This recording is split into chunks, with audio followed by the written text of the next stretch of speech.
So namaste. Namaste.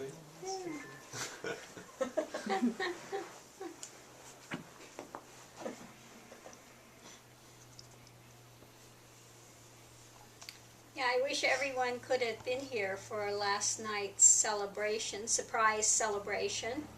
Little did I know, they really got me on that one. I thought we were having a regular dinner and get there and it's a big unbirthday celebration, enlightenment celebration. So that was really nice, and for everyone that sent in well wishes and everything, thank you for that. And thank you for all the lovely gifts, and it was really a fun evening. Had a good time. So did we have any questions or anything today before we have sannyas coming up tomorrow and second diksha and lots of good things? The topic was someone wanting to have proof before they can enter sannyas or the path. You know, proof that the effects will be there. Yeah. Yeah.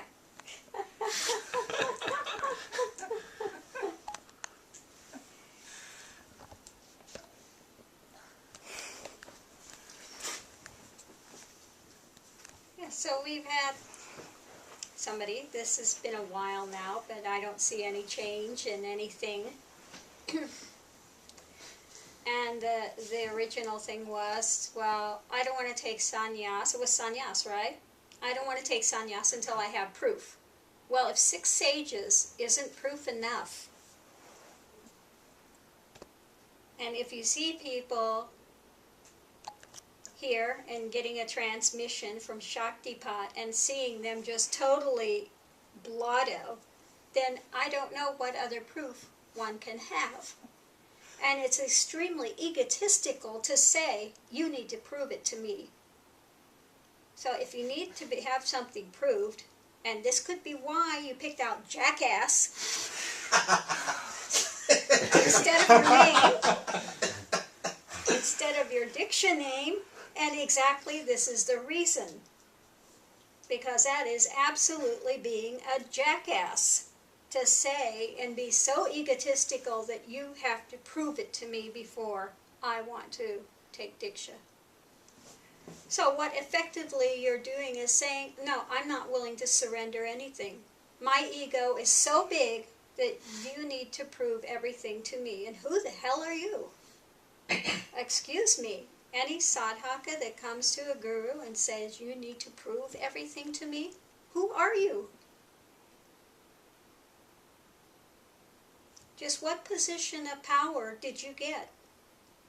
Are you a king, a raja, what? You know, that everything has to be proven to you? That is the most egotistical thing I have ever heard in my life.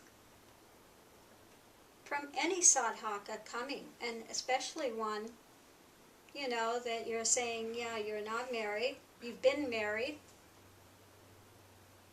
If you're really serious about the path, then you should be thinking about sannyas.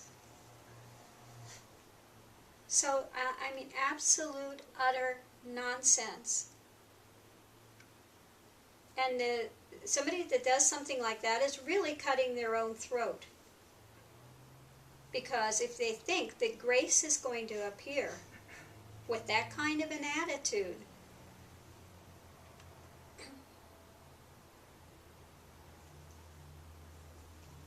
one has to surrender. One has to come in humility. One has to come with the attitude that you don't know. And be grateful. And have the openness of heart to receive. But that, where is the gratefulness and the humility and the openness of heart there? Better you continue to sign your name jackass.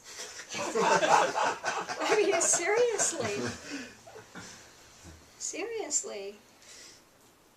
Yeah, when the diksha names come out, invariably, if there's somebody that's doing something and another name gets put, they invariably, every single time they have picked that name.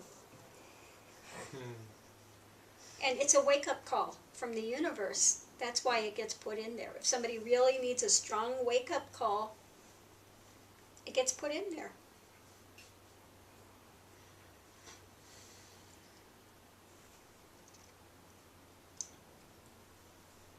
So we're here to see people progress.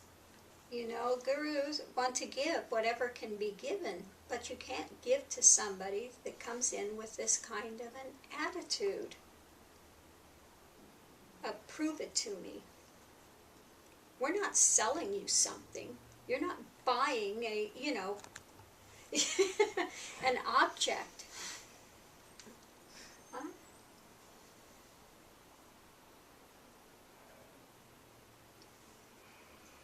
The proof is in how many sages. The proof is in. This is why we put the videos up. This is why we're so open with everything that happens here. So people can see before they come what is here and what's not here.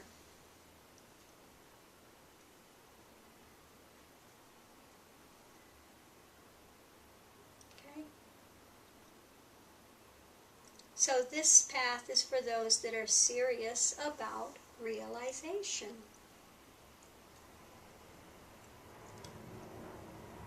We also have the people that come that are, you know, in relationships and this and that, and it's fine. Or recently a new one that says, I'm really dedicated, you know, to the search for enlightenment, but they're in a family structure. So I said, well, realistically, then how much time do you have for the path without your mind being scattered on so many externals? And people come in and they have really more of an infatuation with the idea of realization rather than, you know, really having the time to put forward to 100% engage in the practices.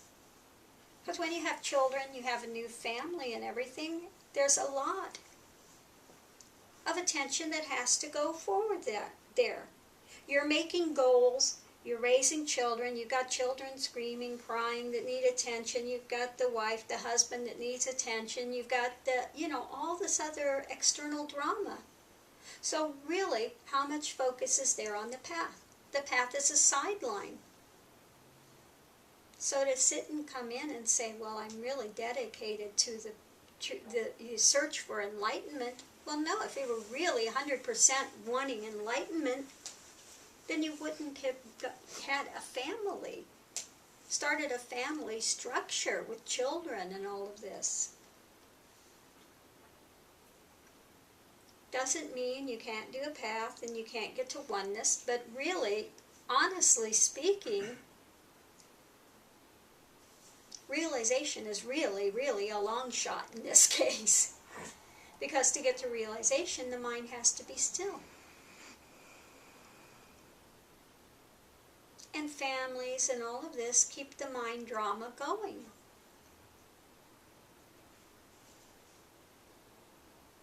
It just simply does. It keeps you externalized. So it's not that we have anything against families. It's not that at all. And there are a lot of paths that cater to families and, you know, to oneness. And that's wonderful. It's fine. Nothing wrong with oneness. I'll say that again. There's nothing wrong with oneness. But oneness is a projection outward. Okay? That love aspect is still a projecting, is projecting. Okay? Whereas in realization, everything has fallen and there's no projections anywhere.